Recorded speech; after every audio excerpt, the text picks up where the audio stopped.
Boa tarde, meus amigos, boa tarde, Sexolanders, boa tarde a todos. Eu sou Rosana Caetano, estou no canal do Sexolando. Hoje eu vou convidar uma pessoa muito especial, um amigo de curso de educação sexual, Breno.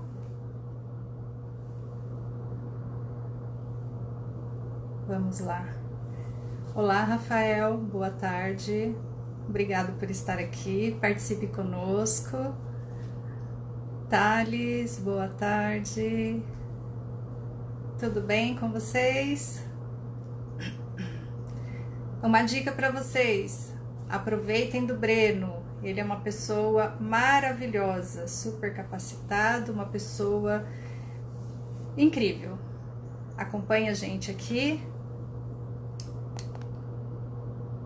que vocês vão gostar muito. Deixa eu verificar se está tudo ok. De novo, vamos lá. Tá.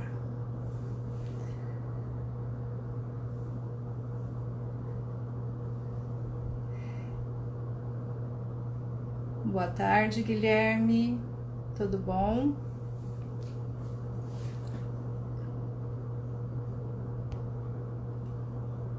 Gessiele, como vocês estão? Sábado bonito aqui na minha cidade, um dia lindo, promete hoje.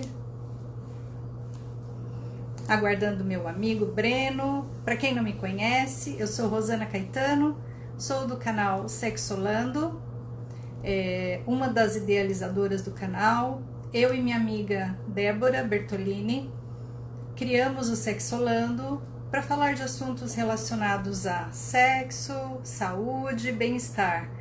E toda semana nós temos um assunto novo, e esta semana nós falamos de masculinidades.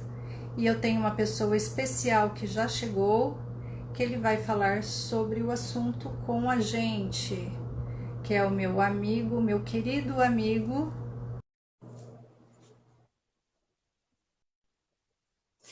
O Breno, ele é psicólogo, ele é terapeuta, ele é educador sexual, nós estudamos junto educação sexual. Ai, Breno, que delícia te ver! Olá, Oi, boa meu amigo, como você tarde. está? Tudo bem, Rô? Ah, que Boa saudade tarde. gostosa, Ah, que bom. Você sabe que eu adoro participar de live, principalmente quando vocês me chamam assim, porque é uma forma de eu matar a saudade de vocês também, né? com certeza. É Ah, ótimo. que delícia. Muito Obrigado bom pelo te convite, ver. viu? Imagina, não tem como pensar nesses assuntos, Breno, sem pensar na nossa turma, viu? Ô, pessoalzinho bom, né? Verdade, verdade. Olha, Nossa, e é bom que se diga, né, Rua, que assim, nós nos formamos juntos como educadores sexuais pelo método canosístico, né, Ana Canosa, assim, que queridíssimo. é um grupo maravilhoso, né? É um grupo de Sim, pessoas amorosas. sim, com certeza. Eu não sei se você acompanha, Breno, mas o canal Sexolando, cada semana traz um assunto diferente. Eu e a Débora, a Sim. gente aborda cada semana um assunto. E assim, de vez em quando, igual masculinidade, vem um assunto assim que eu falo, nossa, tem a cara de tal pessoa. Eu já conversei aqui com a Cissa também, a Cissa Maia, foi Ah, a eu última. vi, Isso! E assisti. assim, não, eu falei, eu quero ter assunto para falar com todos. Eu quero trazer Sim, todos os meus amigos aqui. muito justo, super Eu quero apoio. trazer meus Inclusive, amigos e. Ah, Inclusive, parabéns pelo canal. A página do Sexolando é espetacular, super educativo. obrigada. Você e a Débora Obrigada. arrasando como sempre. Você sabe onde nasceu o Sexolando, né? Nasceu num dos quartos do alojamento da faculdade, na época que Ah, nós ok. estávamos. Faz, faz sentido. Eu dividia um quarto com a Débora, que nós dormíamos lá de um dia para o outro, e nossa, a gente precisa fazer alguma coisa. E foi lá que surgiu a ideia do Sexolando. Mas foi a pandemia que deu esse tempo, que a gente precisa de Tá. tempo para tudo, né? Foi a pandemia que deu esse tempo para lançar o Sexolando. Mas, Espetacular, parabéns. obrigada. Mas vamos lá, Breno. Essa semana nós falamos de masculinidades. É um assunto complicado, né? Enquanto eu escrevia, enquanto eu lia para escrever, eu via tanta gente na minha frente, sabe? Assim, homens, Uhum. assim, preocupadíssimos, do tipo, "Ah, eu tô com um problema de ereção, eu não consigo satisfazer minha esposa". Sabe, é uma cobrança que ele faz para ele mesmo, que, vamos lá, Breno, ajuda essas pessoas, ajuda, me ajuda, vamos lá. Me Meu amigo ajuda Breno, também, me porque apresenta. Vamos tá lá. bom.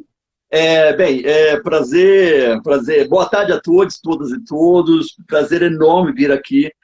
Primeiro, para reencontrar a Rosana, que é uma pessoa que eu tenho um carinho imenso, e para falar sobre um tema super pertinente, importante, atual, embora antigo, mas atual, né, Rô? E assim, antigo, mas Sim. atual, mas que vem nos últimos 10 anos, principalmente, vem sendo falado com muita ênfase e com muitos desdobramentos.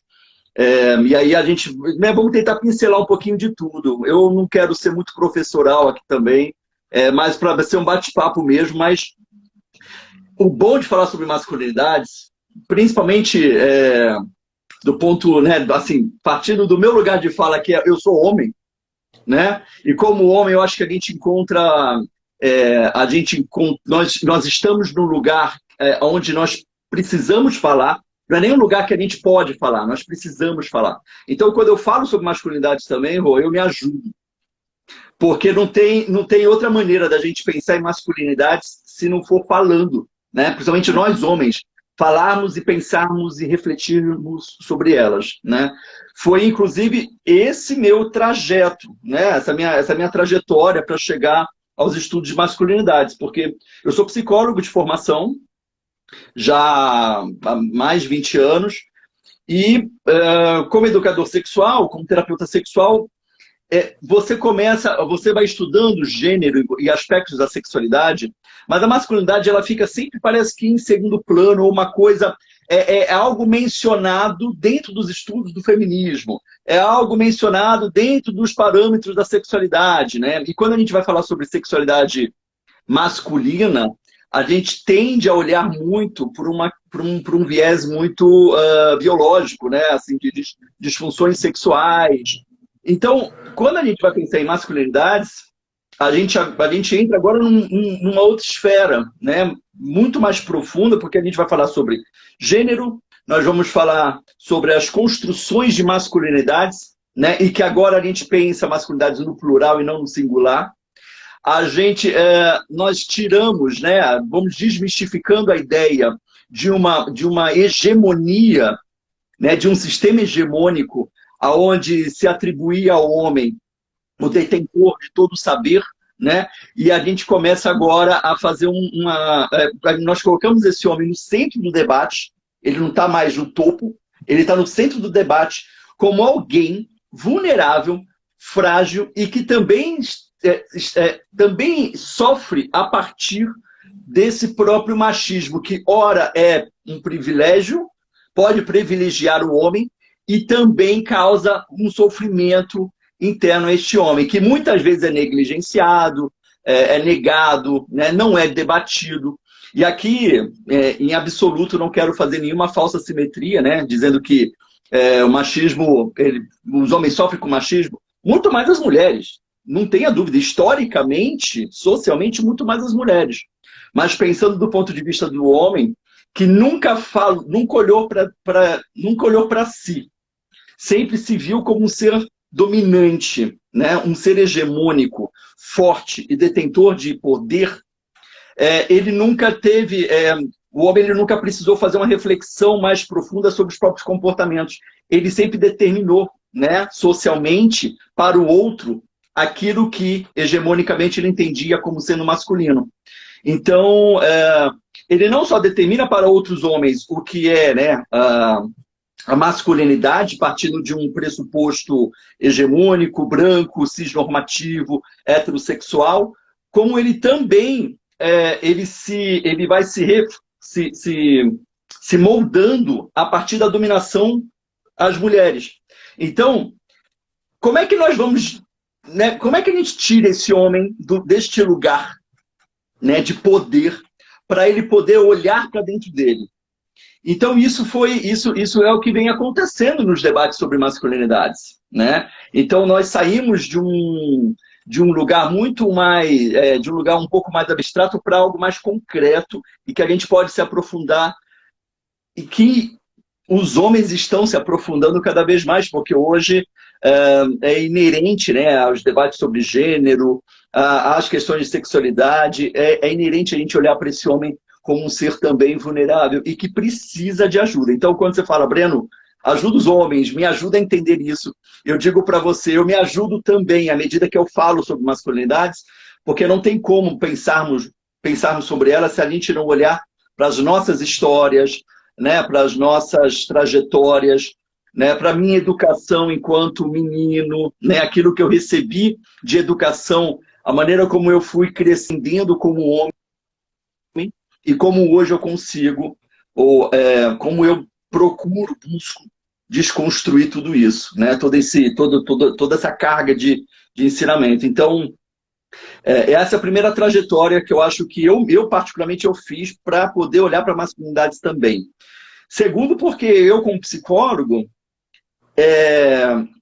eu comecei imagine, né, há 10 anos atrás, e eu não preciso ir muito longe, era muito difícil, né, homens irem à terapia, né? Geralmente iam para a terapia através da terapia de casal, porque as parcerias meio que obrigavam eles a irem. Então eles iam e chegavam na terapia muito contrariados, né? E esse movimento ele foi mudando aos poucos, porque hoje 80% dos meus atendimentos, por exemplo, são de homens, coisa que há 10 anos atrás 80% dos meus atendimentos eram mulheres, né? E assim, esporadicamente os homens vinham para terapia. Ainda confesso que existe uma resistência muito grande por parte deles de buscar ajuda, né? Seja terapia, mas se pensamos em saúde física, né? Também os homens, isso também é histórico, nós negligenciamos a nossa própria saúde, né? Por acharmos justamente que nós somos fortes e a gente dá conta de tudo. Mas isso vem mudando, esse cenário vem mudando, e que bom que vem mudando, porque eles estão reconhecendo suas vulnerabilidades, eles estão espontaneamente procurando ajuda porque reconhecem não dar conta, e quando chegam na terapia, portanto, eles têm uma oportunidade de poder olhar para toda essa trajetória, que é a trajetória que eu olho sempre, quando eu tenho feito isso cada vez mais, olhando para a minha própria trajetória enquanto homem, e muitas vezes a ida à terapia possibilita, né, esses homens poderem olharem para suas vivências, experiências de vida, seus equívocos, enganos. Então, é bem interessante todo esse retrospecto.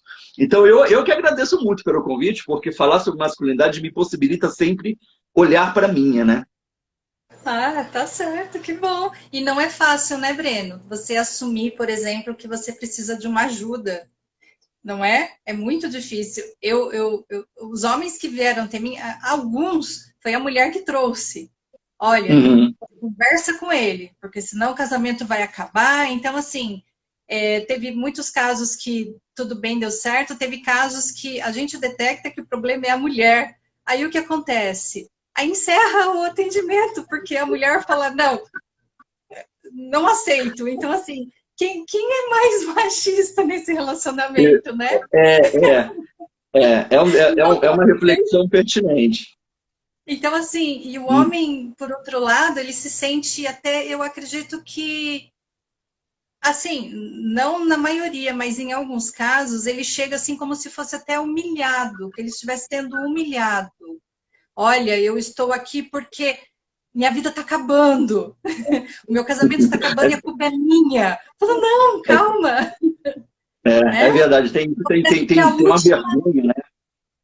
Então, fala, nossa, então deve ser muito difícil o homem procurar.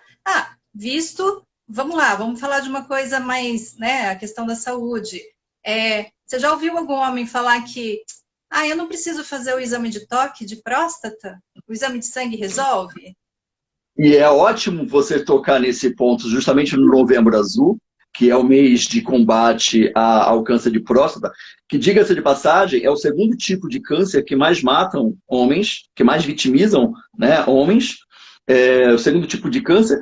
E, detalhe, tem um dado do Instituto Nacional do Câncer que 44% dos homens não procuram urologista, né? Não procura urologista, então é aquela ideia, né, de que assim, não é nada, né? Depois eu vejo, ou simplesmente nega mesmo, né, que está passando por algum problema, porque reconhecer o problema é ele reconhecer essa vulnerabilidade e a sua fraqueza, né, a sua vulnerabilidade. Reconhecer isso para muitos homens é muito vergonhoso e difícil, né? Porque ele está naquele lugar de, poxa, eu tenho que dar conta porque eu tenho uma família, eu não posso demonstrar fraqueza, e demonstrar fraqueza, no entendimento de alguns homens, é como se eles fossem diminuídos socialmente daquele lugar. Menos né? homem também, né? Menos homem, exatamente. Né? E o próprio exame, não, o próprio exame já tem esse preconceito, né? Pensamos que esses 44% é de puro preconceito, muitas vezes, não é nem só falta de conhecimento, que também tem isso, né, o acesso à informação, mas também do puro preconceito do próprio exame.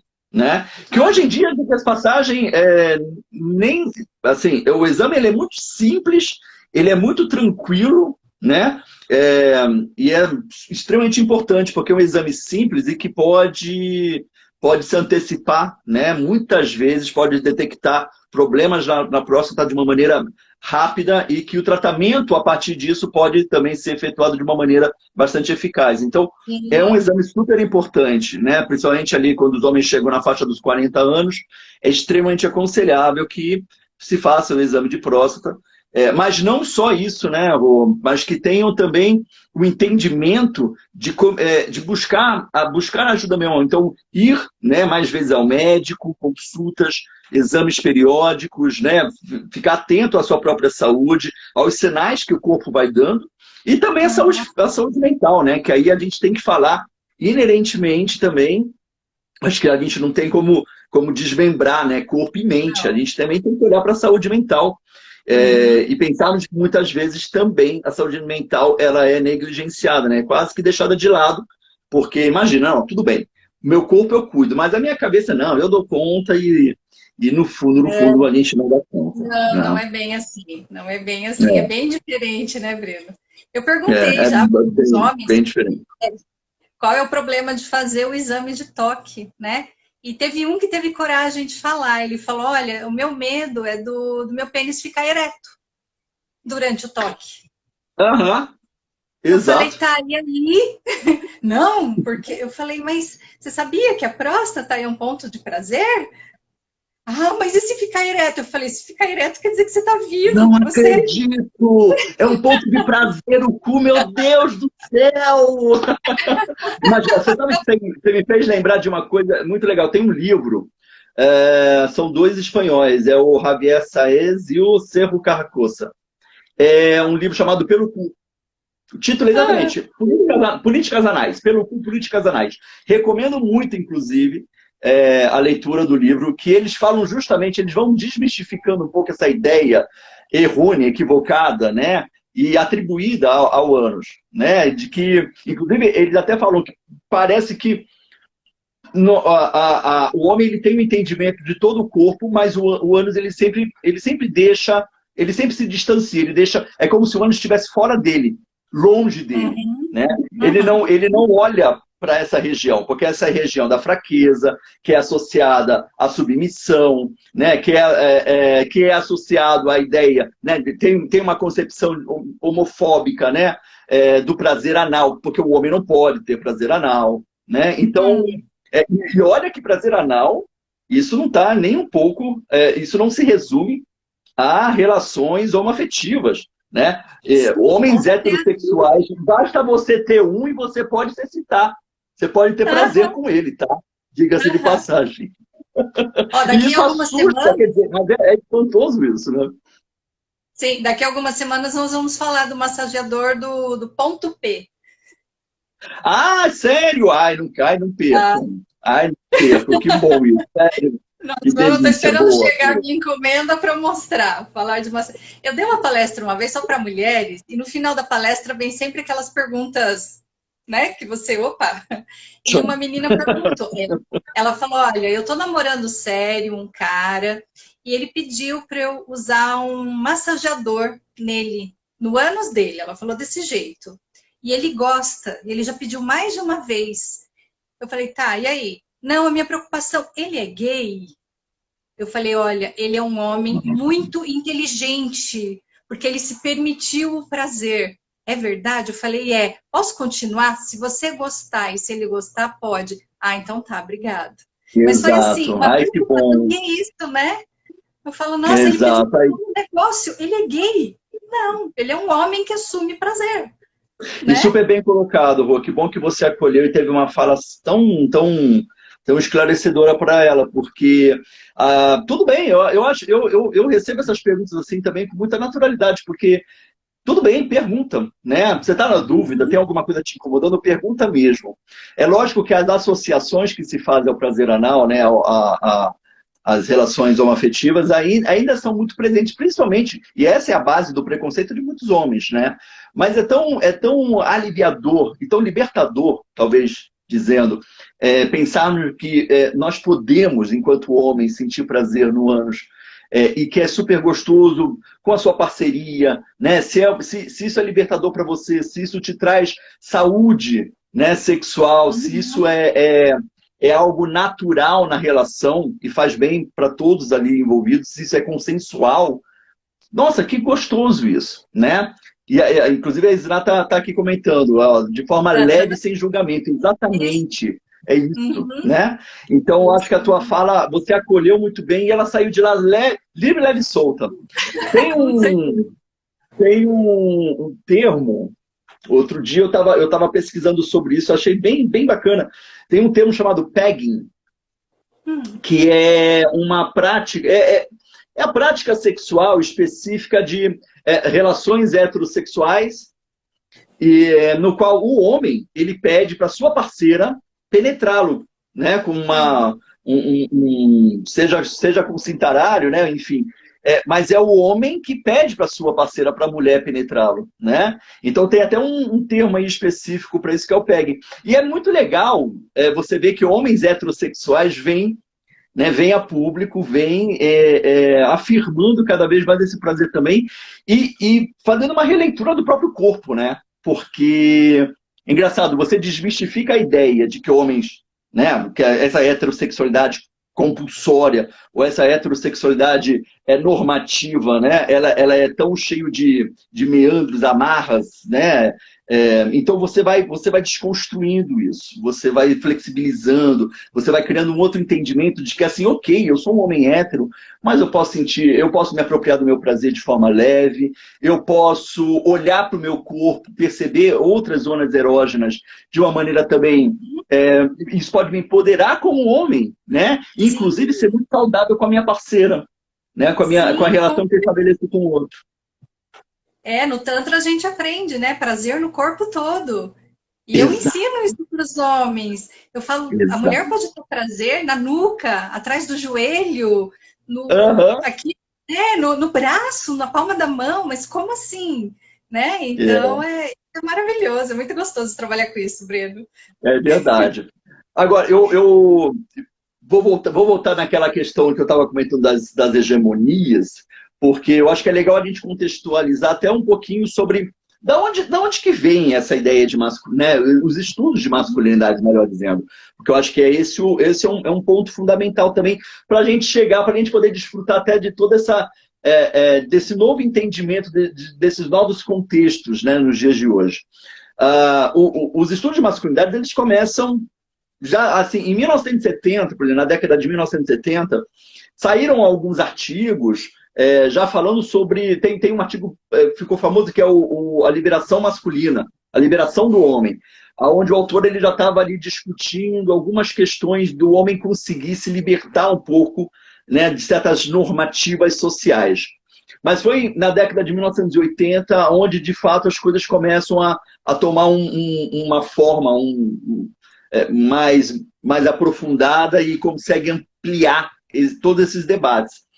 Tem Bem, primeiro que tem uma antropóloga australiana, a Ryan Connell, que é quem eu gosto muito e também aconselho as leituras de artigos e livros, né, dela, que são espetaculares. Foi a Ryan Connell que traz, né, num primeiro momento, assim, a ideia o conceito de masculinidades hegemônicas, né, que, pensando nos estudos de gênero, são os atributos, né, associados ao masculino, né, a masculinidade, né, e são os atributos daquilo que se espera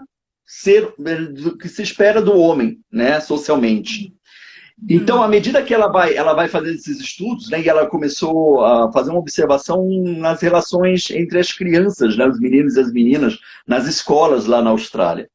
E ela foi pensando que essas relações de hegemonia, elas têm uma concepção mesmo de dominância, né? Então, o homem não só ele precisa dominar o outro, como ele precisa determinar para essas pessoas, né, ou para outras pessoas em sociedade, ele precisa determinar os seus próprios entendimentos. Ele quer conduzir, né? Então, a hegemonia é a forma de você conduzir a maneira como você considera ser a tua realidade, ou como você considera o correto para você, do teu ponto de vista, sem considerar o ponto de vista do outro. Então, a hegemonia, ela parte dessa normativa. Você determina, né, para outros, seja outros homens ou para as mulheres, aquilo que você considera como sendo correto para você. E à medida que ela foi estudando as masculinidades hegemônicas, ela foi elencando outras 3 masculinidades, né? A cúmplice, a masculinidade cúmplice, a masculinidade subalterna e as masculinidades marginalizadas. Então ela vai falar que toda masculinidade hegemônica, ela se sustenta a partir daqueles que são cúmplices, ou seja, quem que é a masculinidade cúmplice é aquela que, assim, o cara ele foi na balada e aí ele pegou à força a menina para dar um beijo. Poxa, então quer dizer, foi um beijo não consentido, um beijo, né, através de violência. E ele contou pro amigo. O amigo, ao invés de chamar a atenção, o amigo dá risada, concorda. Então esse é o cúmplice. Então essa hegemonia, para existir, ela precisa de uma cumplicidade, né, para se fortalecer. E as outras 2 masculinidades, tanto a marginalizada quanto as subalternas, estão associadas àqueles que não cumpririam necessariamente o papel de homens, que ficariam, portanto, com os homens negros ou os homens gays, né, homens trans.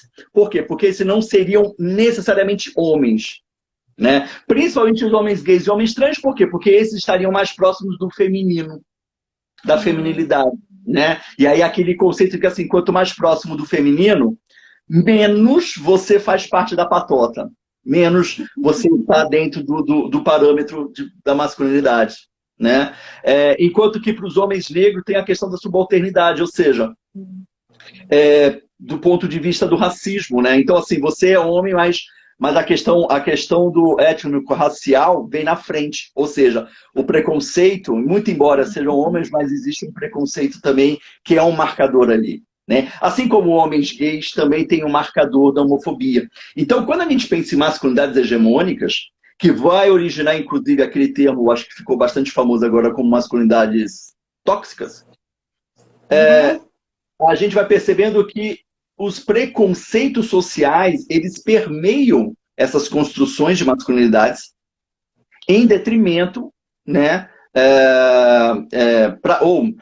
para fortalecer essa ideia hegemônica, ou seja, homofobia, misoginia, racismo, branquitude, são todas normativas e violências que estão permeadas nessas concepções equivocadas, errôneas e violentas sobre masculinidades. Então, esses são os primeiros estudos, por exemplo, da Ryan Connell, né? E que depois foram reafirmados pelo Michael Kimmel, que é um outro teórico também, que eu gosto bastante, ele é sociólogo estadunidense, e ele vai falar, o Michael Kimmel ele vai falar que a violência no homem é a linguagem, né? É a linguagem que ele utiliza para justamente reforçar essa masculinidade. Ou seja, por que a violência ela está mais presente, né, nos homens, muitas vezes, e aí se você for ver, 95% dos homens que estão da população carcerária são homens,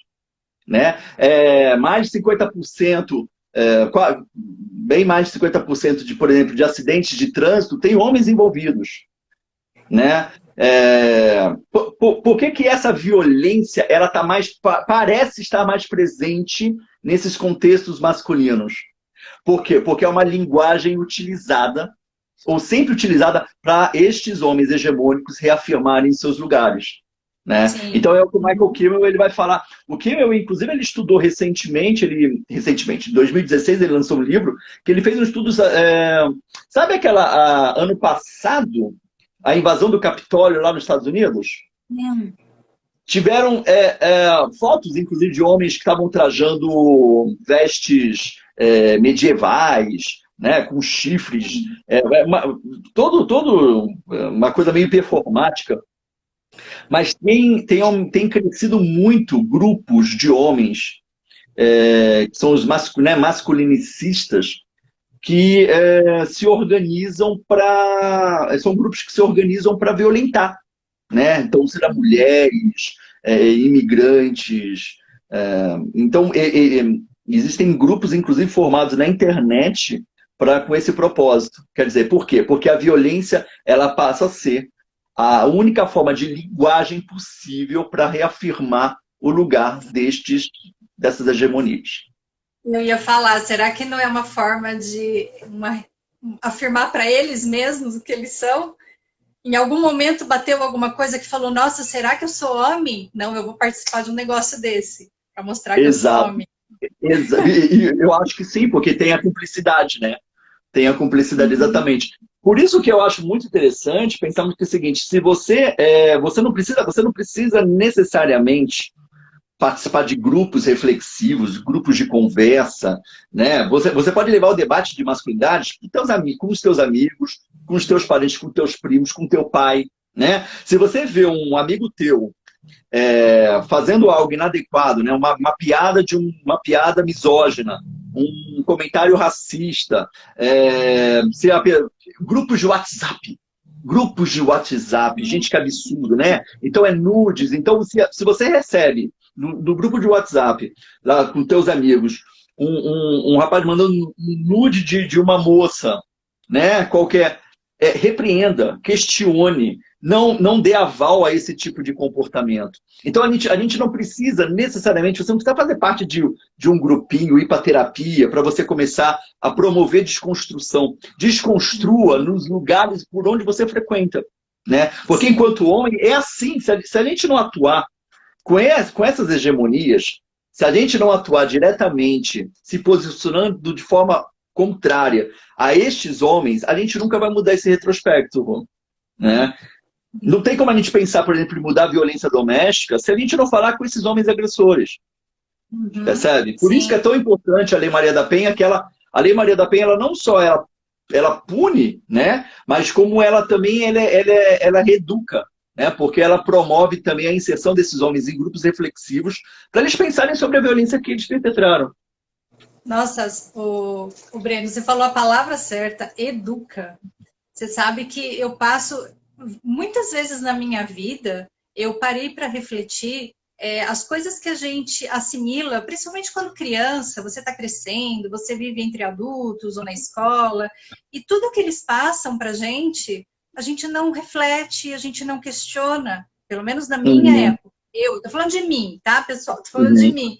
Eu não questionava, eu assumia aquilo como verdade pura, entendeu? Por exemplo, vou citar um exemplo. Hoje eu atendo muitas meninas que estão com problema porque eu acho que eu gosto de menina. E eu vejo assim, a juventude de hoje, ela não tem a mesma... Na minha idade, na época delas, nem passava na minha cabeça, Breno.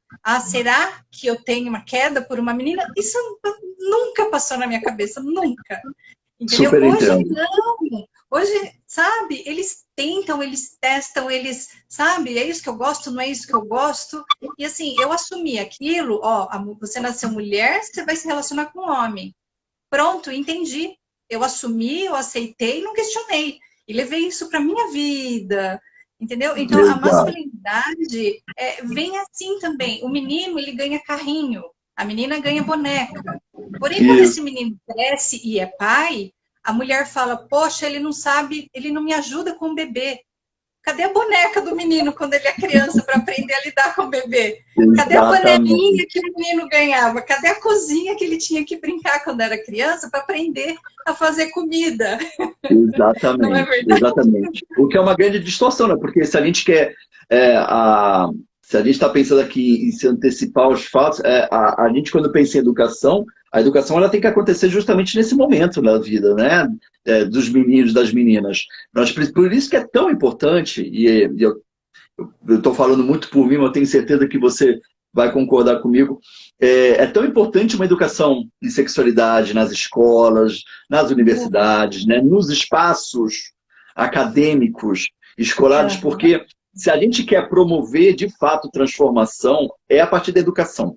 Né? E como É. educadores sexuais, eu acho que é um compromisso que a gente tem mesmo. Né? Eu vejo o teu engajamento, da Débora, o próprio Sexolando tem esse compromisso social, porque é de fato a sexualidade, quando ela é falada sem tabus, ela é falada de uma maneira libertadora, né? Ela promove saúde, né? Ela Uhum. amplifica olhares, ela abre mentes.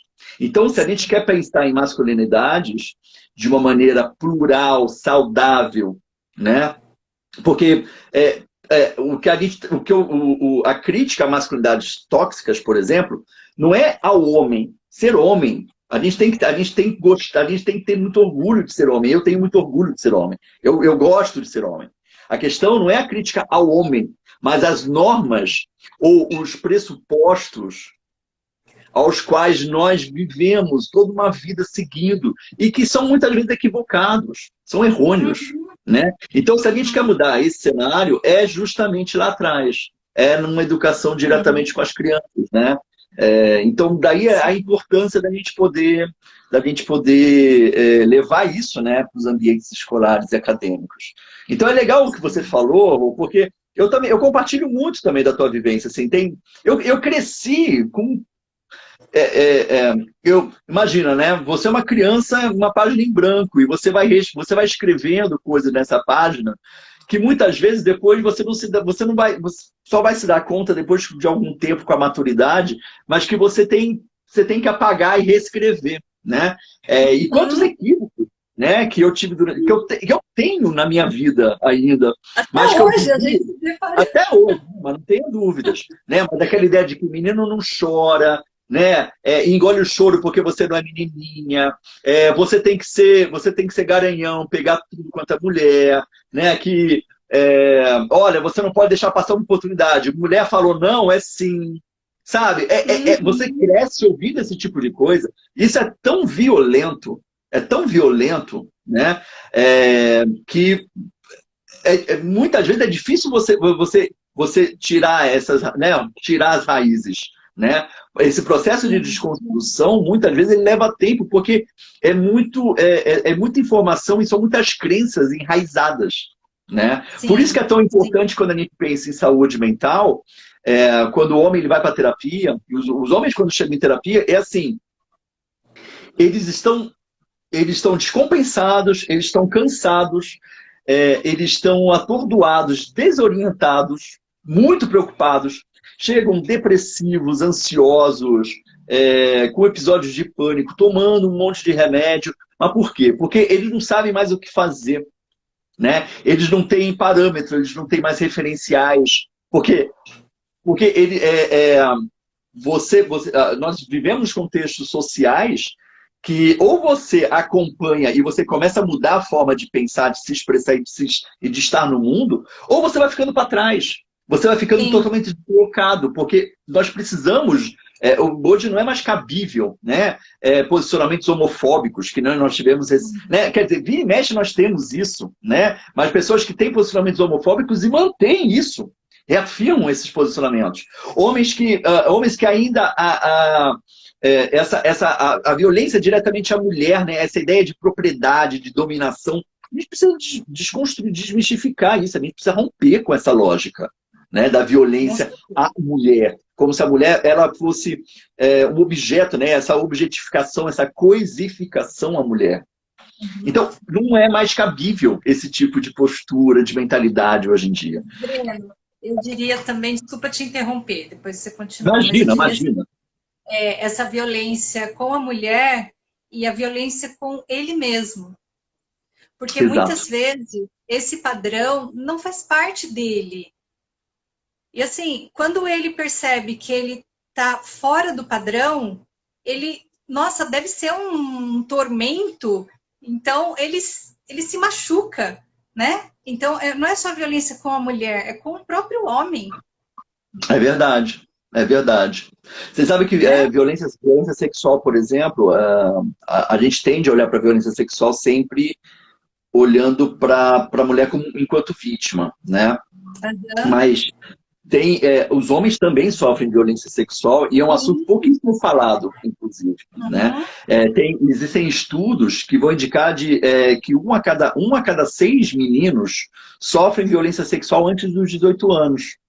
Né? E que os homens levam em média de 20, olha só, de 20 a 30 anos para falar sobre isso. Tamanha a dor que muitos homens, né? Olha essa dor, né?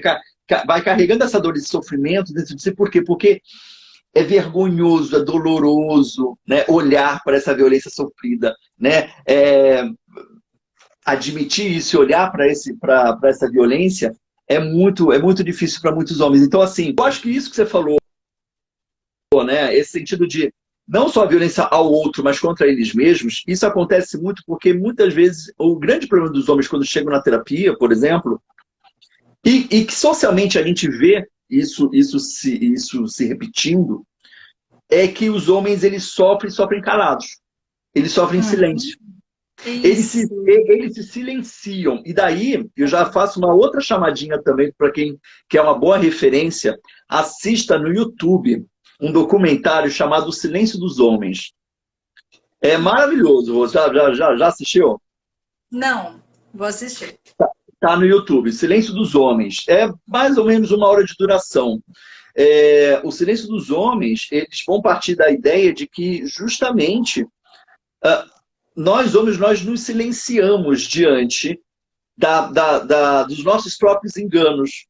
A gente não consegue olhar para os nossos equívocos, porque justamente, primeiro, olhar para isso nos causa muito sofrimento. Só que a gente sofre calado. A gente não consegue falar isso com os amigos, a gente não consegue falar isso com os pais, né? A gente não consegue estabelecer o mínimo, nem com a parceria, a gente não consegue falar o mínimo sobre aquilo que a gente sofre. Então, esse sofrimento ele vai sendo, né? A gente vai postergando, a gente vai levando, a gente vai conduzindo nossas vidas baseado nesse sofrimento, e esse silenciamento é o que vai causando muitas vezes essa violência, porque a violência ao outro é uma violência contra você mesmo. Né? Então, é muito legal. Eu acho que é importante esse documentário. Ele é de 2018, 2019. Eu acho muito legal esse documentário porque ele toca muito nesse ponto, né? O silêncio dos homens, porque é o silenciamento da dor. Né? E é difícil porque quando, por exemplo, chega aqui em terapia, olha, vai algumas sessões para eles falarem exatamente aquilo que machuca eles. Seja uma violência que eles sofreram, seja às vezes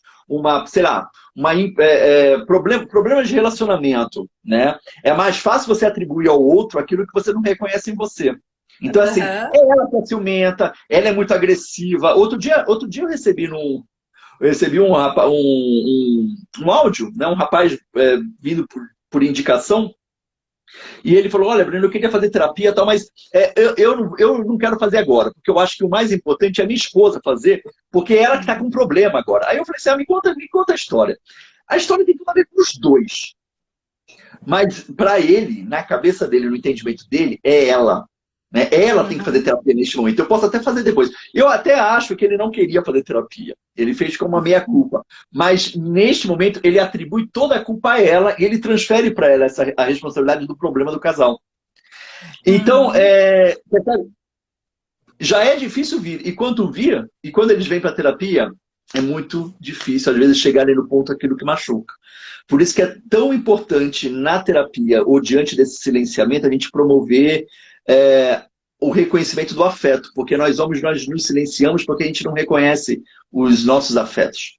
Né? Se tem uma dificuldade do homem, é justamente identificar e nomear. Então, eu diria duas dificuldades. Identificar o afeto, o sentimento deles, e nomear, né? O que é isso que eu estou sentindo? Porque, às vezes, o que eu chamo de raiva é medo. Né? O que eu chamo de... O que eu sinto como euforia pode ser uma preocupação. Então, assim, vamos olhar para isso de forma mais atenta, né? Então, explorar esses afetos com os homens é extremamente importante, só que é muito difícil eles falarem sobre isso, né? Porque eles têm que olhar de uma maneira muito profunda para dentro deles. Não, já é um grande passo ele te procurar, né? Esse foi, assim, ok, foi legal ele ter me procurado, mas eu mandei um áudio para ele, olha, eu acho que seria interessante você vir junto também, mas ainda assim ele foi resistente, ele não quis vir, tudo bem, é o processo dele.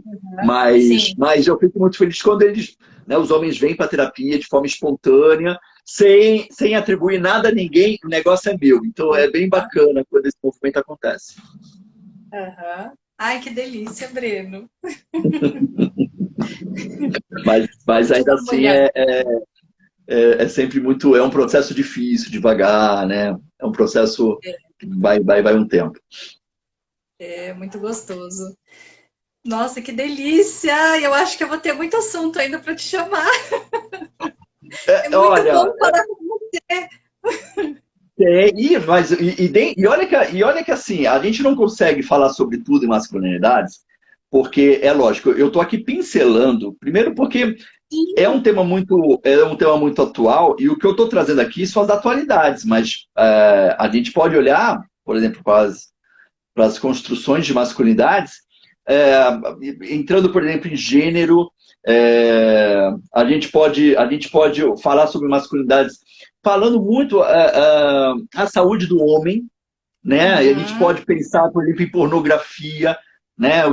Qual é a influência da pornografia, por exemplo, nessas masculinidades, que é a relação do homem com a própria sexualidade, né? Ou com a prática sexual. Então, eu acho que isso também é muito pertinente. Quer dizer, tá vendo? São tantos campos que a gente pode caminhar, que o que eu estou falando aqui é uma pincelada, né? E é por isso que eu falei, eu não quero ficar fazendo aula, porque o propósito não é esse mesmo. Mas eu acho que vale muito a pena explorar esse tema por várias óticas, sabe assim? Eu acho que é importante. Com certeza. Então, eu vou aproveitar e vou falar para quem vê esse vídeo que se interessar por mais algum assunto, pede para a gente falar sobre. A gente fala, vamos pegar mais uma semana, vamos falar sobre. Se vocês quiserem falar direto com o Breno, deixa o seu contato depois nos comentários, apesar que eu te marquei, tá? Pode falar direto com ele, com o Breno, ok? Por favor. Amigão, é de casa. Deixa eu até ver se eu já coloco aqui agora. Isso. E surgindo alguma outra coisa para a gente falar sobre, vamos falar. Breno, eu trabalho, eu dou palestras, eu converso com pessoas, com grupos de pessoas, faço workshop, e assim, é tão bom falar, e é bom falar desse jeito, sabe? De uma maneira clara, de uma maneira, como disse ela, sem preconceito.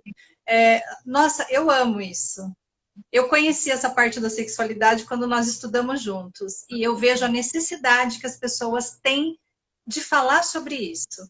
De informação. É verdade. Nossa, é demais. E você é uma biblioteca ambulante, você é super entendido no assunto, Para quem estiver assistindo esse vídeo, a Rô é suspeita, que é amigona, gente que eu amo de paixão e de graça. Então não vale! Não sou não, Breno, você é tudo isso. Imagina, Rô, imagina. Tem mais alguma coisa? Eu não quero nem tomar muito tempo também, porque eu sei que a gente tem tempo curto aqui no Isso, a Instagram. gente Fazia tempo que tá. eu não fazia live. Sabia? Fazia muito tempo que eu não fazia live e eu Olha, fiquei tão feliz que você me convidou que eu falei, então tá bom, vamos fazer live de novo. Ano passado eu fiz muitas, né? Por causa da pandemia, era 2, 3 lives por semana. Eu acho que eu nunca fiz tanta live também, mas foi ótimo, conheci muita gente e tal. E já fazia algum tempo que eu não fazia live, então eu super agradeço, Rô. Eu tô muito à disposição, não só a tua disposição, mas a quem quiser realmente procurar, quiser saber de referências. Eu sempre recebo mensagem também lá no Instagram, no particular, as pessoas me questionando, me perguntando sobre isso. Então fiquem à vontade, minha página está aqui, arroba Breno Rosostolato. Ou precisando de qualquer outro momento, pode sempre contar comigo, estamos juntos sempre, pode querida. ter certeza. Eu vou convidar outros amigos, mas pode ter certeza. Breno, você atende presencial aonde? Então, agora ainda não estou atendendo presencial. Por conta da Ah, pandemia, eu migrei para os atendimentos online. Eu estou praticamente há 2 anos, vou completar agora 2 anos que eu estou online, e provavelmente o presencial eu volto ano que vem, porque eu estou indo tá, para um consultório novo, eu tô de mudança também. perfeito. Então, ainda estou nesse processo, mas quem quiser fazer terapia, quiser buscar terapia, manda mensagem para mim. O online, quem se sentir à vontade, é eficaz e é bastante satisfatório, tanto quanto presencial. Lógico, tem pessoas que se sentem mais à vontade com presencial e tudo bem também, mas por enquanto eu estou no online. Então, também, quem quiser, fique à vontade de mandar mensagem no particular. Isso, eu atendo também online. De início eu tinha um certo negócio, distância não é a mesma coisa. E é Eu muito também, bom.